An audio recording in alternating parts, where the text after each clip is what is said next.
বৈশ্বিক অর্থনৈতিক মন্দা, কমে যাওয়া অর্ডার আর বাড়তি উৎপাদন খরচ সব মিলিয়ে চাপে বাংলাদেশের রপ্তানি খাত, বিশেষ করে তৈরি পোশাক শিল্প, যা দেশের অর্থনীতির প্রধান চালিকা শক্তি। এমন এক সময়ে আশার আলো দেখালো কেন্দ্রীয় ব্যাংক। বাংলাদেশ ব্যাংক ঘোষণা দিয়েছে ৫,০০০ কোটি টাকার একটি বিশেষ প্রি শিপমেন্ট ঋণ সুবিধা। মাত্র ৫% সুদে এই ঋণ পাবেন রপ্তানিকারকরা, যা বর্তমান বাস্তবতায় ব্যবসায়ীদের জন্য এক বড় স্বস্তির খবর। এই তহবিল আসছে কেন্দ্রীয় ব্যাংকের ১০,০০০ কোটি টাকার একটি বড় ফান্ড থেকে। ব্যাংকগুলো ২% সুদে এই অর্থ গ্রহণ করবে, আর গ্রাহক পর্যায়ে তা সর্বোচ্চ ৫% বিতরণ করা হবে।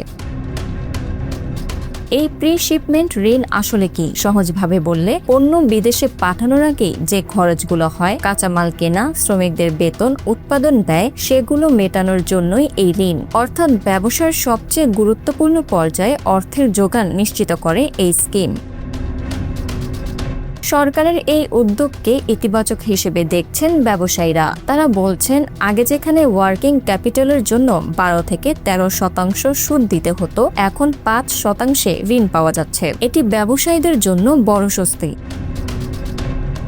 শুধু ব্যবসায়ী নয়, এর প্রভাব পড়বে শ্রমিকদের জীবনেও। নিয়মিত বেতন ভাতা প্রদান সহজ হবে, উৎপাদন থাকবে সচল।